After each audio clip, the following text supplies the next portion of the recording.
Welcome back, everyone, to the weekly Armchair Kickoff podcast. This is your United podcast. This is Devil's Advocate, and today we are joined by a very special guest here today to talk all things Manchester United. I'm joined by the Manchester United correspondent for ESPN, Mr. Rob Dawson. Rob, how's it going today? How are you? I'm good. Thank you for having me. Appreciate it.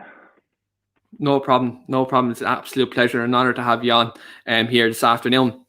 So, as always on this podcast, guys, we're just going to talk all things Manchester United, all the latest news, all the latest, going on at our football club. But today we're just going to talk first about Rob in terms of his role with ESPN. Covers wide range, all things Manchester United, all the latest news. Does cover also Manchester City. He's also Manchester City correspondent for ESPN also. Rob, just talk about yourself first. Obviously, you work with ESPN, you cover United, you cover Manchester City. How long have you been doing that, and kind of what led to you kind of working within football and kind of reporting? I mean, in terms of how I got into it, I fell into it a little bit. I obviously wanted to be a footballer at one stage, and like thousands of kids got told that I wasn't good enough. So after that, wanted to stay in football a little bit. I did a journalism course, a journalism degree after I left university, and I've been lucky enough to get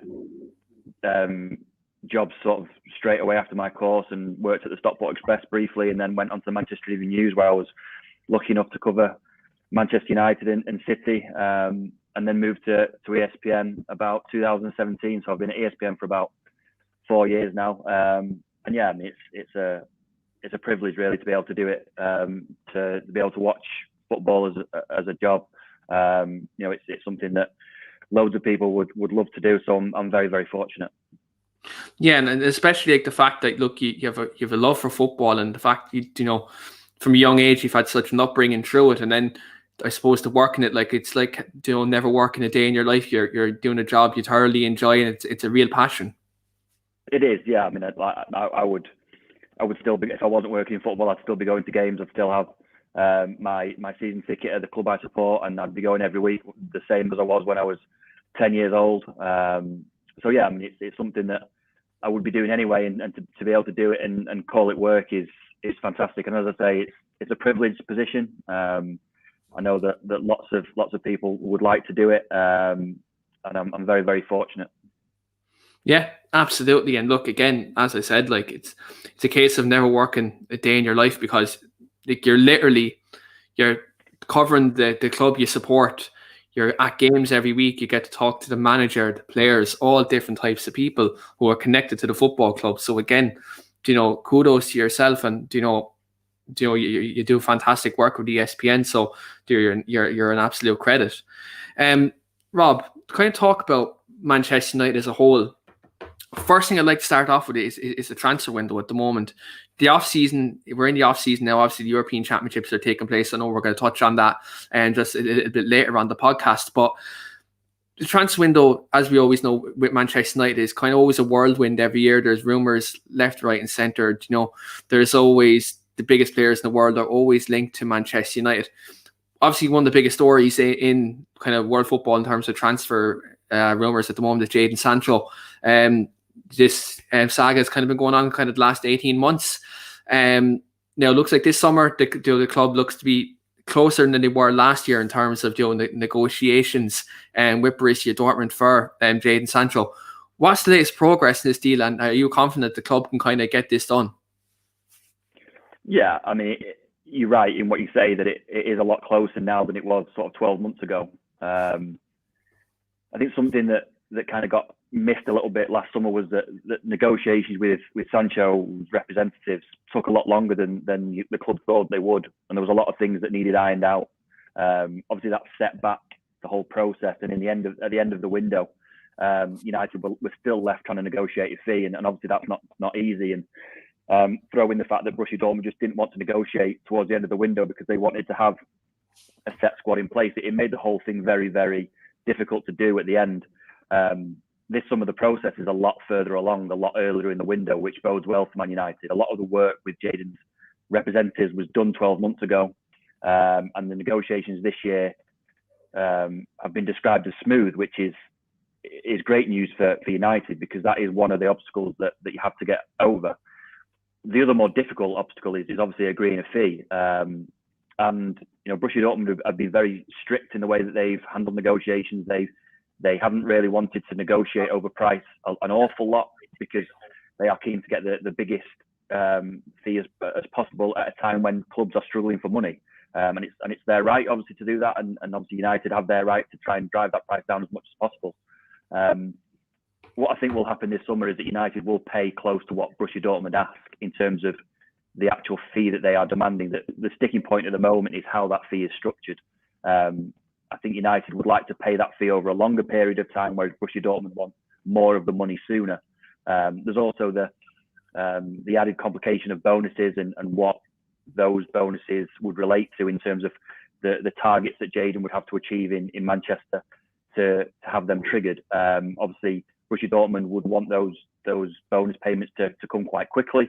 United would like him to have to play particularly well to trigger those payments. And obviously, we've seen in the past, United have included payments for players winning the Ballon d'Or in the future, and obviously that gives you a flavour of the kind of thing that United would look to put in a deal, because obviously if Jadon goes on to become the Ballon d'Or winner, that means that he's performed particularly well, so it's worth the money.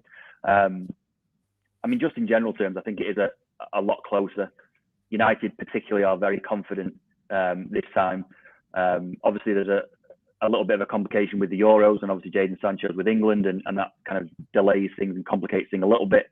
But there's still an awful lot of time left in this window, and the noises from United and from Jadon Sancho's representatives at the moment are that this deal will get done eventually. It may not be imminent, but there is a confidence on all sides that it will get done. Yeah, and look, I think optimism is definitely a word I'd use, because I think when you look at this deal, last year there was kind of just, it was set to the fee, and it was kind of at a point where there was no kind of progression in terms of the negotiations. But it looks like this summer, especially, there's more stuff coming out. They've obviously drip-fed pipe from both clubs that the negotiations are going well. Now Dortmund have obviously set their own. As far as I've seen reports that Dortmund have set kind of their deadline of the 23rd of July for me, which is kind of ironic. That's my birthday. So if that gets done on that day, let's say, for me, it'd be a great birthday present from the football club if that was the case. Rob, another kind of rumor that's kind of circulated in the last 24 hours, I actually seen you recently just wrote reports about it today on ESPN, is Rafael Varane from Real Madrid. Obviously, Sergio Ramos has just left the club literally in the last 24 to 48 hours. Now there's rumours coming out that Manchester United are interested in Rafael Varane. Is he a legitimate target for Manchester United this summer? Is it an achievable deal that Manchester United can do? Yeah, I mean, centre-half is one of the areas of the squad that Solskjaer would like to strengthen, along with a number of other positions. Varane is an interesting case in that he is not someone who they were actively pursuing a year ago, because the interest this summer has been driven by his contract situation at Real Madrid. United know all about him. They've followed him for years. He was a target before he even went to Real Madrid. So in terms of scouting and the data that they've got on him, that they're very well prepared. It's not a case of a last-minute move, but it is being driven by his contract situation at Real Madrid. There was a feeling towards the end of last season that he probably would renew at Real Madrid. Obviously, the longer that that's dragged on, the more interested United become, because Real Madrid haven't got an awful lot of money. They probably couldn't risk losing him for free in 12 months. So the choices are really to sell him this summer or to have him renew. He's not informed Real Madrid, as far as we've been told, that he won't renew. So it is still an option for him to sign a new contract there. But the longer it drags on, the more interested United will become, because he's such a good player. And it's one of those that Varane is so good that there's an awful lot of people inside Man United who say that if an opportunity like this presents itself, you have to be there or thereabouts, because he is that good. At 28, he's in the prime of his career. He's one of the best centre-halves in the world. So really, you have to, if the opportunity is there that he may leave Real Madrid, you have to be there to possibly sign him. And I think that if Varane decides that he wants to go and he wants a new challenge, that United would be towards the front of the queue for that. And look, it's definitely a deal I think all United fans, including myself, would love. I think he'd definitely bring our defence to the next level. I think he'd be the ideal partner for Harry Maguire at centre back. I think two dominant centre backs, and obviously Luke Shaw has been the best left back in England this season, and Wan-Bissaka's is showing more progression as well year on year. So again, it would kind of elevate our back four to kind of what Van Dijk or Diaz has done for City or Liverpool, kind of on that side. And especially when you think of Varane as well, it's obviously Ed Woodward has been public to say he's a huge admirer of Raphael Varane. So we know he's leaving in a couple of months. I think that'd be a great parting gift from Ed if it was a case where Varane was available. I think it would be kind of a great parting gift to kind of get him this summer. And I think for many Man United fans, it would be kind of an ideal situation. Yeah, and you mentioned there about the club and Ed admiring Varane, and that is true. When Jose Mourinho was looking for a centre-back in 2018, some of the names that were mentioned at the time United weren't particularly keen on. But the example they used at that time was that if Raphael Varane was available for 100 million, they would have gone out and paid that because they valued him so highly and they thought he was such a good player. So that just shows you the esteem that they hold him in. And now you're in a situation where there seems to be an opportunity that he may leave Real Madrid, and United will be there or thereabouts if that decision is made. Obviously, again, there will be an issue over price, as there always is. And as I said, Real Madrid are among many European clubs who are struggling for money, and even with a year left on his contract, would want top price for Raphael Varane. So yeah, I mean, a long way to go. Obviously, with that one, there is interest, and the closer it gets to Varane towards the new season, having not signed a new contract, the more of an opportunity it becomes for Man United. Yeah, and again, for me, I think when I look at positions in Manchester United's first 11 that we can definitely strengthen and kind of make us challenge next year, I think it's world-class centre-back for me would be a huge priority, and I know Ollie definitely would make it as a priority too. So for me, if the deal's there to be done and it's affordable and it's reasonable price, I think by all means Manchester United, we should be all over that 100%, and I think we will be. I think especially if he doesn't sign that contract, we will be thereabouts. Another kind of name that's kind of popped out of the kind of woodwork out of nowhere is Kieran Trippier from Atletico Madrid. I seen recently you've wrote this morning that kind of Atletico Madrid are kind of may pricing him out of a move. Diego Simeone sees him as kind of the first choice right back. He doesn't want to leave him go. Is that going to be a stumbling block if Man United do? If we do make a bid, I know we made an opening bid a couple of days ago, and that kind of Madrid rejected it straight away. Is Kieran Trippier still on? Do you think will the club pursue it, or is there other targets out there, such as you mentioned Max Aarons? Yeah, again, there is interest in Kieran Trippier. Obviously, Solskjaer's had great success on the left, having signed Alex Telles and pushing Luke Shaw onto a different level. And I think on the right-hand side, it's a similar situation that they feel they need competition for Aaron Wan-Bissaka. And obviously, Aaron also last year played 60-odd games, which is probably a little bit too many. And they need someone to share that workload. The price at the moment would be an issue with Trippier. I think he's got 2 years left on his contract at Atletico. So it would be down to them to lower that price to make it more affordable for Man United. I think the one thing that United have got in their favour is that Trippier is very keen on moving back to the Premier League and to Manchester, where he's got links, obviously. So that shouldn't be an issue there, but it will be about the price that Atletico are charging. Again, in that piece I wrote this morning, I mentioned that Alex Telles and the price that they ended up paying for Porto. Porto wanted a quite high fee for Alex, and they United managed to drive it down to around about 15 million, which United decided was a good enough deal for a player who probably wasn't going to play every single week and was going to share a workload.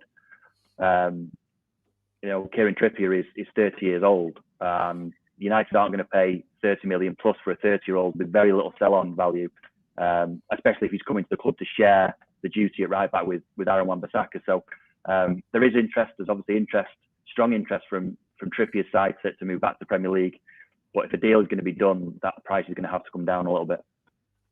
Yeah, I think when you look at that deal, I seen £43 million was quoted. I don't think the club. I think the way the club is ran, the way the transfer structure is now, I don't think the club pay that. I don't think, like as you said, Rob, there is no resale value in it. I don't think when you look at the way we're kind of moving forward, I don't think it's optimal to do so. I don't think it's reasonable. I think if you're looking at a player like Trippier, 15 to 20 million, as you said, similar to Alex Telles, I think that would be kind of a good price. And when you look at Telles, I think, just kind of touching on him for a moment, he was a great player in Porto in the Portuguese league, and we got like a 25 to 30 million pound defender for 15 million. I thought that was an absolute kind of steal last summer, and look, we've reaped the rewards from that signing, and not in terms of maybe Telles himself, like, he hasn't probably got the game time he's wanted, but we've seen Luke Shaw elevate it to another level.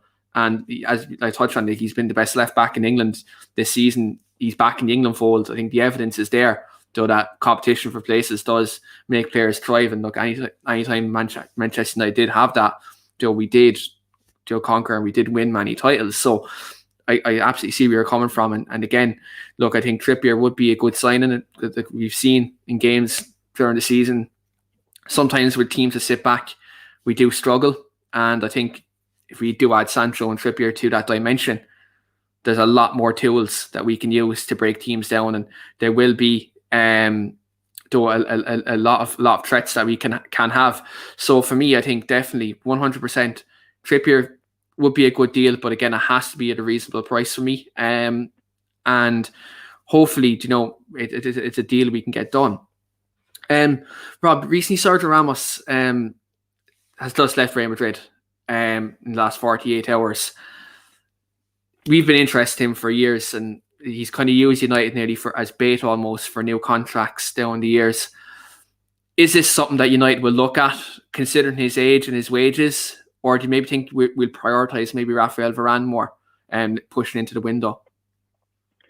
Yeah, I mean, Sergio Ramos is an interesting one, because when a player like that, regardless of his age, becomes available for free, every club in the world will look at it, and they will do the maths and do the sums and work out whether it's worth it, even if it's just for a season or two.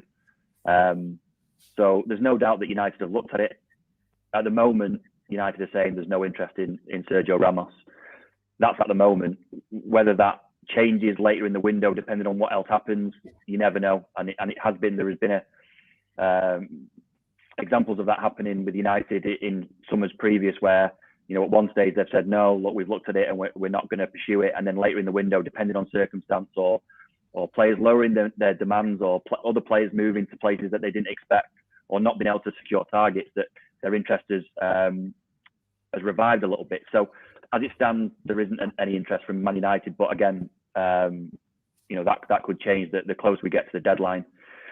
Obviously, it complicates any move for Varane. Ramos and Varane have been their starting centre-half pairing for a number of seasons now, and Real Madrid now, if Varane was to leave, are facing a situation where they're having to replace their two senior centre-halves in one summer, which obviously they're not going to want to do. Ramos has already said he's leaving, so that's kind of done and dusted. I would expect that they would increase their efforts to have Varane sign a new contract, given what's happened. Whether that means anything to Varane or not, only he will know. If he's already decided that he wants a new challenge, then it's unlikely to change his decision. If he's being told now that Ramos is gone, that he's the main man at the back and he's the leader, then maybe that will encourage him to sign a new contract. But again, only he would know that. Obviously, it does complicate things with Varane, because, as I said before, Real Madrid have not got an awful lot of money to spend in this window. You can tell that by the type of players that these big clubs are looking at. Barcelona are looking at free transfer signings. Even PSG have signed Gini Wijnaldum on a free. Real Madrid have signed David Alaba on a free. There isn't a lot of money going around for huge transfer fees. So it would be a very difficult situation for Real Madrid to have to replace two centre-halves with that much experience in one summer. Yeah, absolutely. I think Varane definitely will be a tough deal to deal with Ramos, but I would have faith in the club, hopefully, that we can get something over the line. If not Varane, I've seen you've mentioned Pau Torres as well, who United may look at. He played very well against us in the Europa League final, and again, he's a left-sided centre back, which is something maybe United will explore that avenue. Yeah, and that is something that Solskjaer has identified as one of his priorities, a centre half who can play on the left side, because they believe that Harry Maguire is better suited to play on the right, and that that if he was to play on the right, that it would open up his sort of passing range a little bit more than it is at the moment when he's playing on the left and he wants the ball on his right foot and it kind of closes the pitch down a little bit. So having someone who can pass the ball out the back with his left foot would give an awful lot more balance to the team, and it is something that Solskjaer has looked at. Pau Torres is one of the names that's been mentioned. Obviously, is already a Spain international, played very well for Villarreal against United in that Europa League final. The benefit of going for someone like Pau Torres is that he's got a release clause in his contract, and historically Ed Woodward has liked that kind of deal where there is no negotiation, there's no haggling over price. This is the release clause, you either pay it or you don't. It takes an awful lot of the unknown out of these complicated deals. So he does like it when there's a release clause available. I'm just going back to Varane.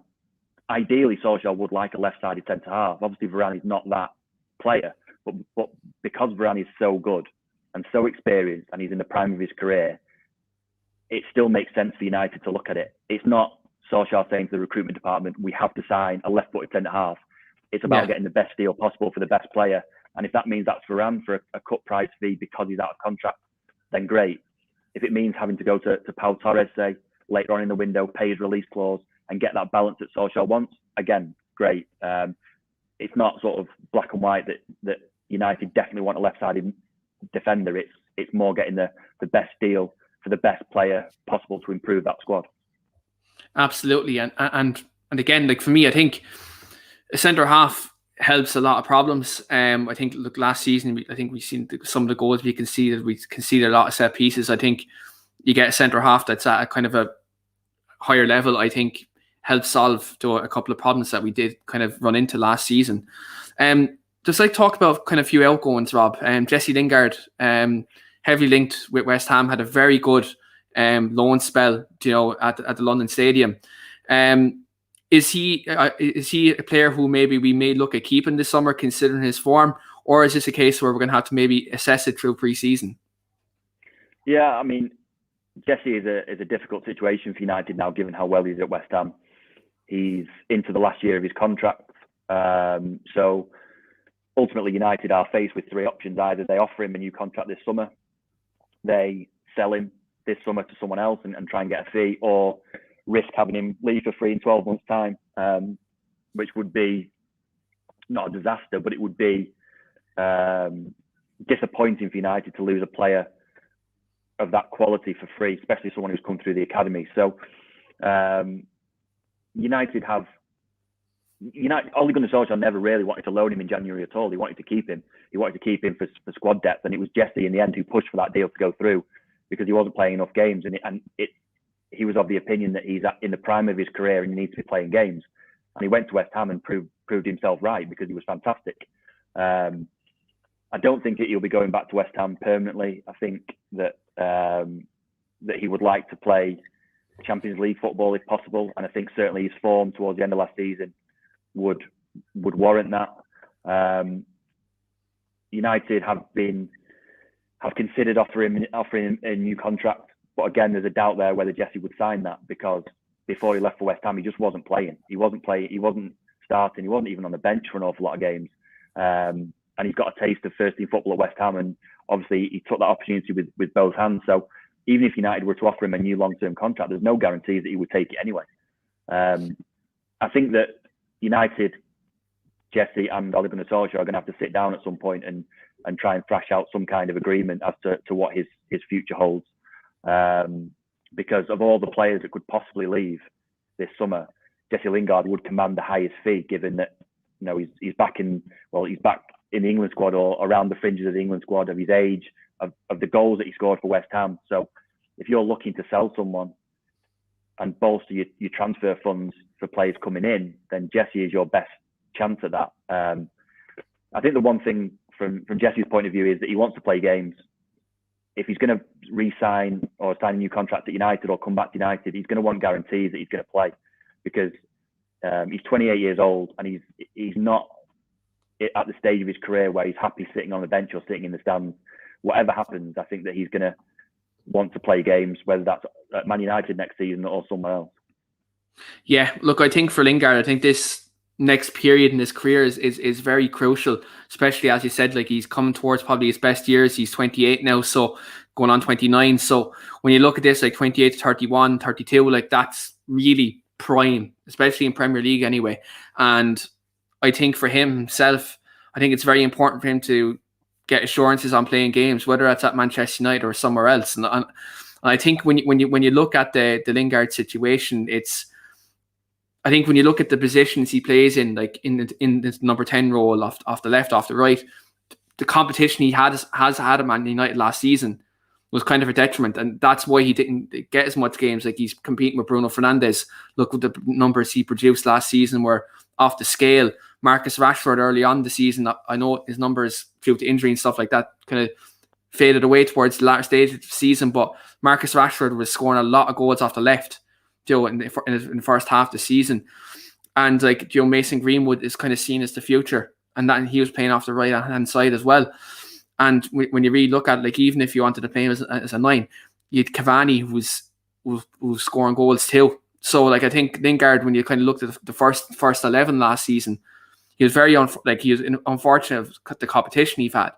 But look, we've seen the quality he has. He scored in many big games for Man United. He scored like for West Ham. He nearly propelled them to the top 4. Like there was only a couple of games that really kind of faded away from West Ham towards the latter stage of the season. He's got West Ham to Europa League, which, look, I had a Premier League podcast at the start of the season last year. I predicted West Ham to finish 18th. How wrong was I? Like, look, I was really off the boil with that one. But like Lingard kind of took West Ham to that next level after Christmas last year. And look, if he doesn't go to West Ham, he does go to a Champions League level team and he flourishes. Look, I wish him the best. One of our own coming out of our academy. I think it's always good to see our own doing well, whether it's at our own club or somewhere else. So for me, I wish him the best, and I just hope it works out for him kind of later on in his career for the kind of last couple of years of his career. Yeah, and look, I think there's a lot of misconceptions about Jesse and about his ambitions to play football.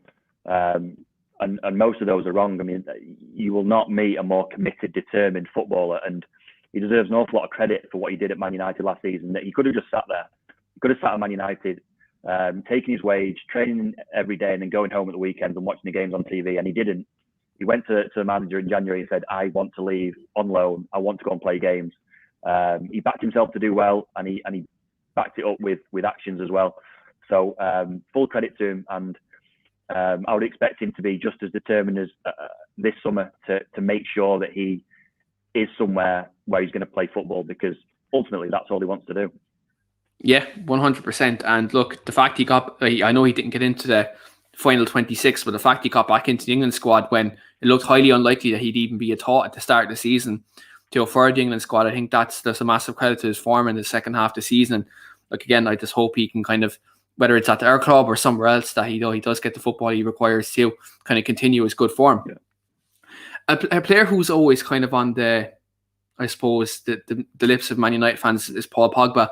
Coming into the final year of his contract, played very well in the Euros the other night against Germany. Joe, was a very standout performance in midfield.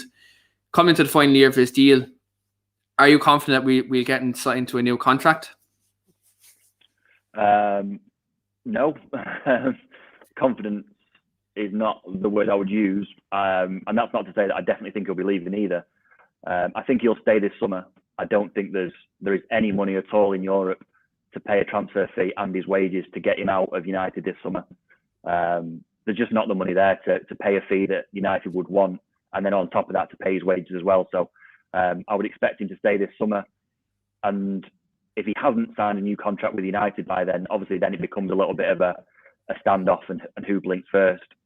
There are obviously, given his talent, a lot of teams who are interested in him. Juventus, Real Madrid, Barcelona, PSG. There is still a doubt, though, that even if he was a free agent in 12 months' time, whether clubs even then would have the money to pay him the package that he would need to join them. That's how short of money these top clubs are. So I wouldn't rule out him staying at Man United and signing a new contract. And what I would say is that even when Mino Raiola was talking at the back end of last year, sort of November, December time, that he definitely wouldn't sign a new contract and he would be leaving eventually, United never ever gave up hope that he would re-sign, ever. It was never a case of, right, we're not going to talk to you now, we're going to let you wind your contract down and then you can go. The message from them always was that they thought there was always a chance that he would re-sign, and that remains the case. He hasn't been approached directly yet. There hasn't been sit-down conversations with Pogba and his representatives just yet, but you would expect that to happen after the Euros, before the start of the season. Obviously, the Euros complicate things because he's away with France, but once that's all done and dusted and Pogba is back for pre-season, I would expect those conversations to happen, and that's certainly what United want to happen. They want to sit down with him and see where he's at, because ultimately he's a £90 million footballer who is in the last year of his contract, and United have to find a way of making sure that he doesn't leave for free, because ultimately that would be a huge embarrassment, really, I would say, if in 12 months' time he walked away for free, given that the amount of money that they've invested in him. So I expect him to stay this summer. I wouldn't rule out him signing a new contract. I think from United's point of view, they would hope to get negotiations quite far along before the January transfer window, because in January, obviously, he can begin negotiating with yeah, exactly. He can begin talking to clubs outside the Premier League, and that's not what United want. So, you know, I think from United's point of view, they want to have a good idea of what's happening with Paul before the start of the season. Yeah, I think it's very important. I think, look, he's one of our most important midfield players alongside Fernandes, and I think to get him tied down to a contract, I think is crucial. And obviously, you look at all the other positions, we strengthen right wing, centre backs, to defensive midfield, obviously key areas, but keeping Pogba in the team, I think, is nearly just as important as them areas, because he's a world class midfield player. You've seen his form this season. You know, he's a very good player. It's just a case of, you know, getting him tied down, but that's easier said than done. Obviously, look, I think, you know, there's a lot of moving parts, agents, the whole lot. So look, hopefully, he's a player who I admire from a footballing standpoint. I think he's a player who can help us improve, especially if you get the players that we're linked with this summer. You know, you need a player like Pogba in that midfield, 100%, because replacing him, you're going to have to bring in, I think, two players to replace the quality of a Paul Pogba. You know, I think that's how far that would go. So I think for me, it's very important to kind of keep him at the football club going forward. But Rob, I talked to you last year, just actually when the season was kind of ending last year, and we were kind of talked about the progress of Solskjaer. We finished third the season before the one that's gone, and we again was a considerable improvement from the season before. Now we fast forward 12 months, talking to you again. We finished second, got to Europa League final. Obviously got to the League Cup semi-final this season, and also we've had a number of big wins. Obviously in the Champions League and City away, beating Liverpool in the FA Cup, etc. There's been a lot of kind of highs and some lows this season. I'm not going to lie, but overall, from yourself, kind of reflecting on United's season last season, what are your overriding thoughts on the season? Is it further progress? As kind of, I suppose, covering Man United and being kind of a United fan yourself, are you happy with kind of the way the season has gone? I think that there was progress. Certainly, I think in the two full seasons that Ollie has had, there's been progress. The problem that he's got now is that progress from this point forward is a genuine, sustained title challenge, and you know that's going to be quite difficult given how dominant City were last season. Obviously, you would expect Chelsea to perform better in the Premier League, and obviously Liverpool to have key players coming back. That is going to be difficult, I think. Obviously, it would depend on how well this transfer window goes. You know, we're sitting here talking at the moment, and United haven't signed anyone, but it's possible by the deadline that they could have signed Sancho, you know, plus a good centre half and maybe one other, and that you look at the squad then and you think, well, yeah, okay, you know, there's a chance that you can really give City a run for the money.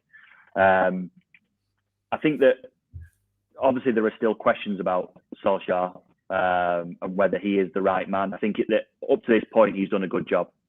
I think that he's given the situation that he inherited from Jose Mourinho. He's put the squad back together. There's a lot more harmony there than there was in the last days of Mourinho, and I think he was the right man to do that, given that his nature and his connection to the club as a whole.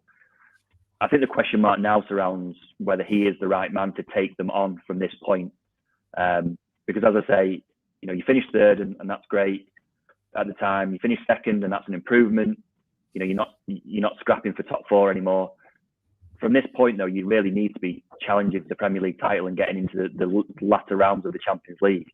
My hope is that Solskjaer is the right man and that he proves to everyone that he is capable of doing that. And, you know, the brief title challenge that we saw sort of in January last season is sustained into April and May this time, and that he can get through the group of the Champions League and he can get into the sort of the quarterfinals and the semi-finals. And then you start feeling that he is building something, that he is building a team that can challenge regularly. As I say, before the season's kicked off, that there is still a question mark about that, because you know, some fans are right to point to Solskjaer's track record and say, well, he has no history of doing that. He's not an Ancelotti or a Guardiola or someone who's got that history behind him. So he's kind of having to prove everyone wrong at every turn. In general, I would say that up at this point, he's done a good job, and hopefully now we'll see United kick on and as I say, challenge for the Premier League title, a sustained, genuine title challenge. If that doesn't happen and United get off to a poor start like they did last year, then, you know, clearly there are going to be question marks. Hopefully that doesn't happen, and we're sat here in a year's time talking about, you know, United as title winners or Champions League finalists, or at least getting there or thereabouts. Yeah, 100%. And I think when you mentioned, you touched on it, something I actually touched on quite a bit is when you actually look at the situation he did inherit from Mourinho. It was a club, like the club was in disarray really. When you look at, we were 6, 7, I believe we were 7th or 8th in the league. We just came off the back of an embarrassing defeat to Liverpool in the league. You know, our best players were being left out because of personal animosity that was happening between players and manager kind of at that time. You look at that and you look at the improvements of Luke Shaw, you look at the improvements of Marcus Rashford. You know, Paul Pogba's played well under Solskjaer. He's kind of finding out his position eventually. You look at your other players, even Scott McTominay, like he's progressing season on season, improving under Solskjaer. And then you look at other little things, Rob, as well, like the academy under Jose Mourinho wasn't utilised as much as it is now under Solskjaer. You've seen in the last couple of years the progressions of the Greenwoods, the Brandon Williams. Obviously, this year we've seen Short Here come in earlier on this season. Hannibal came in towards the end. And, you know, like, again, there seems to be a lot more natural progression between the academy and the first team in the last couple of years compared to what it was, you know, pre-Solskjaer. So I think, like, you look at, there's a lot of positives to take, and you're absolutely right. I think it's probably biggest stumbling block for Ollie now is that he finished third, finished second. The next natural progression is either A, a title challenge, a very, you know, consistent one, or B, winning the title itself. And when you look at the other side of it as well, maybe picking up a Champions League or getting there later on, or even he will have pressure to win one of the cups as well, whether it's the League Cup or the FA Cup. There will be, I suppose, a demand probably from certain sections of the fan base and media that has to be done as well. But I absolutely agree. I think this season is massive for him, massive for the football club. I think we're moving on. We're improving every year, and I think if we get our window right, I think we can really be up there. And look, it just depends on what City do, because they're juggernaut. If they go out and they can spend and get whoever they want. Liverpool have got Kanate in. Will they get a couple of others? Remains to be seen. And look, Chelsea just won the Champions League and spent 250 million last year on the Tuchel. We all know Roman Abramovich. He's ruthless. Like, they're linked to Erling Haaland. Whether that happens or not, I don't know. I think that could be a whole different spanner that could get thrown into the works if that deal happens too. But look, I think focusing on our football club, there's a lot of good things happening. It's just about keeping it going and, you know, getting to a point where we can be title challengers again. Because I think that's where we want to be. You don't necessarily have the right to be there, but you have to have the right things in place. And I think slowly but surely it's happening under this current manager. And look, hopefully, please God, if you're talking about who for managers to win the first title post Sir Alex, and you told me he's going to be Ole Gunnar Solskjaer, like, for me, that as a Man United fan, him being one of our own, I think it'd be kind of poetic justice, if that's what kind of phrase I could use. Yeah, and you know, from a personal point of view, I think that Solskjaer would deserve that, because the one thing that's been consistent all the way through his time at Old Trafford as a manager is that he's made decisions that suit the club rather than suit himself. You talk about the summer that Lukaku left. He wasn't banging on the door of Ed Woodward and ringing up the Glazers saying, I need a striker, any striker, because we're short. He took a decision, a long-term decision, to go into that season without another out-and-out striker, because he knew that it was more important to get the right man in rather than the wrong man straight away. Again, last summer didn't go the way that United and Solskjaer had hoped, but again, there was no banging the door down to sign an expensive alternative on a long contract. It was more that they were going to take a long-term view, and they wanted to get the right man in, whether that was immediately or in 12 months. And I think he deserves a lot of credit for that, because other managers wouldn't have acted in the same way. And they would have demanded signings to have been made with a little bit of a disregard for whether they were actually the right fit for the club and for the team, because they just wanted an extra body in and money spent on an extra squad member. So if it is Solskjaer to win a first title since Sir Alex, then I think he would deserve it, because he has taken a very long-term view. He could have very easily looked after himself in this job, and he's not. He's taken a very long-term view, and the decisions he's made, he's done thinking that they were the best for the football club, sometimes rather than himself.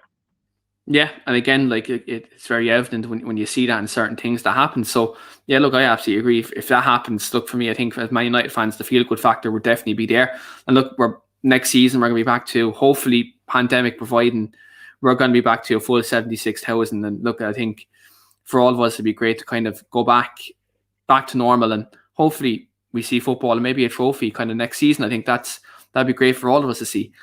But Rob, just before we wrap up, I kind of want to touch away from United, because obviously, look, European Championships are on. Festival of Football has been fantastic to watch it kind of over the last kind of maybe 10 days, 2 weeks.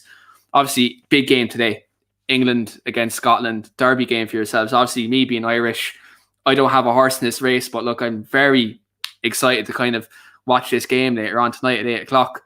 How are you feeling coming into today's game? Obviously, Southgate has a number of players to choose from. Looks like I've seen reports Luke Shaw is going to be coming back into the team. Harry Maguire back at fully fit as well. And obviously, look, players like Jack Grealish and stuff like that who have been tipped to start today. How are you feeling coming into the game, and what do you reckon you think you're going to see today?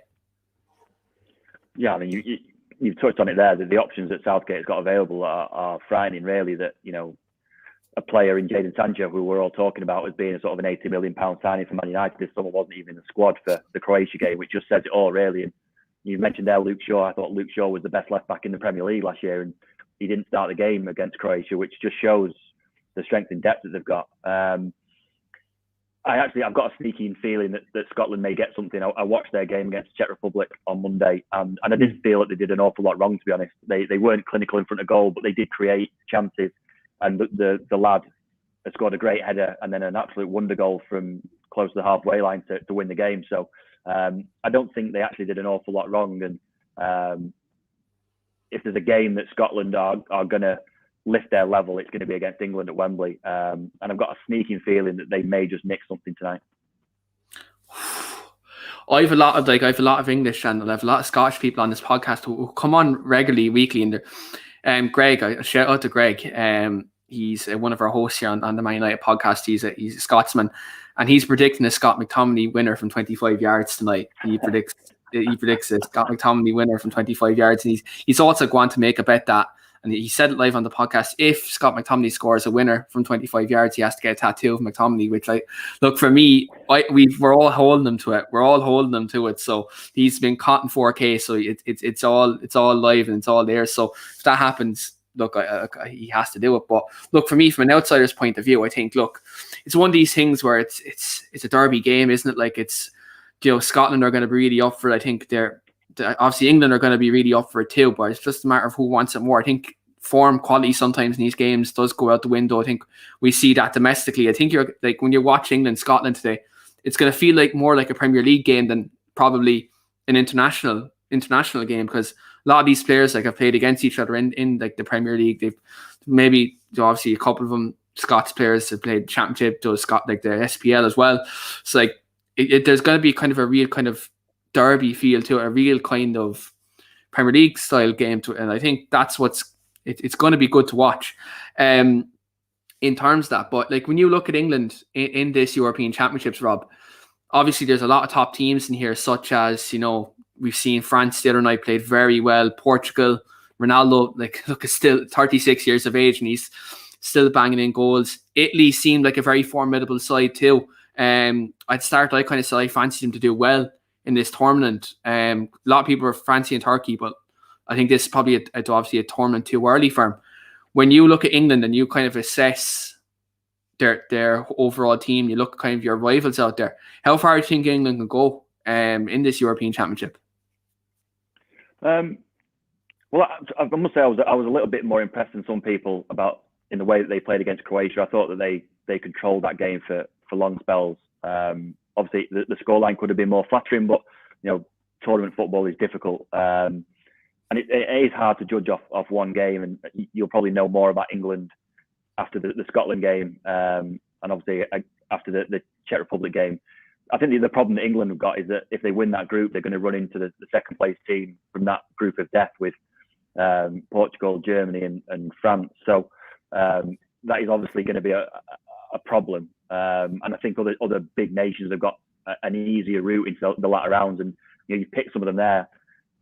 I must admit, I didn't know an awful lot about how well Italy were playing before this tournament, but I did their game on the other night against Switzerland, and they were absolutely fantastic.